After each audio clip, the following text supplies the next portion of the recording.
Well, we're walking down the road together today, and a little gravel road through the countryside, you and I, and we can smell the road, the dust of the road, and the crops.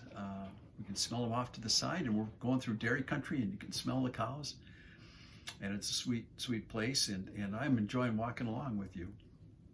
But I wanted to tell you as we go along, we're getting up to a corner, a T intersection. This T intersection is coming up. It's not too far, maybe another mile down the road.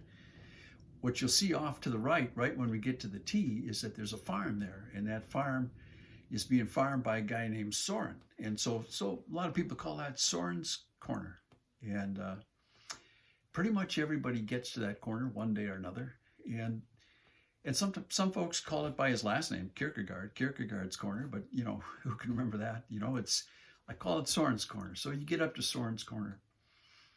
When we get up there, I just want you to know that you're going to see the road off to the right. If you took a right, and if we went down to the right, we'd be going down. It's a wide road, and it's paved, and it's smooth, and it's kind of downhill. It kind of follows a railroad downhill grade, and that's where it goes. And in fact, it's because it is a railroad grade. You'll see a lot of times there's a rail line that runs right along the side of the road, and a lot of times you'll see these long black trains going down that hill, going down that road, and they'll be loaded with passengers.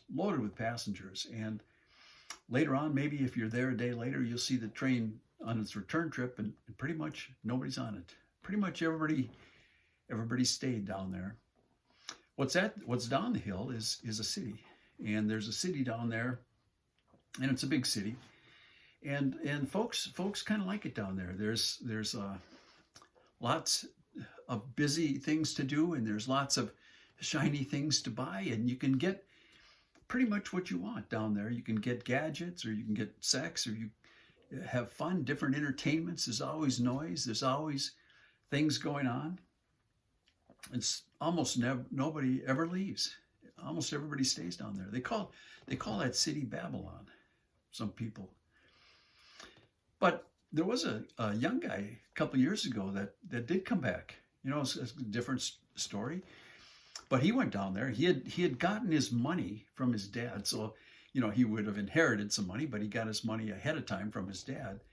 And he just wanted to go down there. He wanted to go down that hill. And so he took that turn to the right and went down the hill and ended up in the city and had a great time for a while, I guess. He got things that he wanted. He was in the noise and the lights and the clamor of that city. But eventually he was broke, like really everyone that goes to that place. And he hit up against that wall. And pretty soon he's living in just an encampment. And he's trying to find food in dumpsters. He's dumpster diving for food. He's digging around, eating stuff really that is disgusting. And he smells, the place smells. But one day he wakes up in that encampment and he's disgusted with himself. He thinks, this is not the place or the way to live. The place smells, I smell, everything is bad.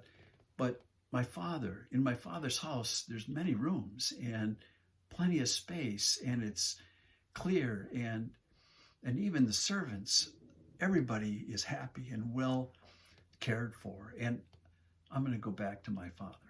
And so he turns around and goes back and trudges back up, and he gets to Soren's Corner, but instead of taking that right and going down that hill, going south, he takes that left. And to the left, the road is not like that wide paved road. It's just it's like a fire path maybe, or a hunter's path, or a deer path. It's a small logger's road maybe. And it goes through the woods, and it's kind of rough walking. It's kind of hard to spot. In fact, a lot of people get to that corner where you can go down to that city, some folks call Babylon. And you could take that road down there, or you could take this, but they don't even spot that little turn. They think the only way to go is to go down to the city. So they do. But he gets back to that corner, and he takes that little turn. He finds that little path. And he takes that little path, and he gets back to his father's house, and his father comes out and is so happy to see him, and so happy to have him back home and to bless him. So we're walking up that path and up that little trail.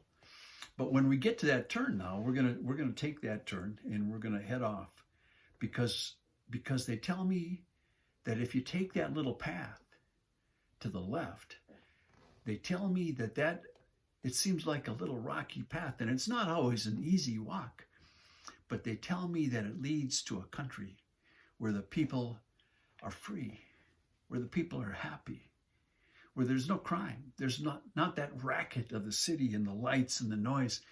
Instead, there's joy and there's peace and there's freedom there. And that path leads to a man. And they tell me that man is able to wipe away every tear that you and I have ever shed. And we can live with him and we can stay in that place, and there's plenty of room. And I took that path. I took that little narrow path when I was 27 years old. And if you're watching this, I'm hoping that you took that path as well. God bless you.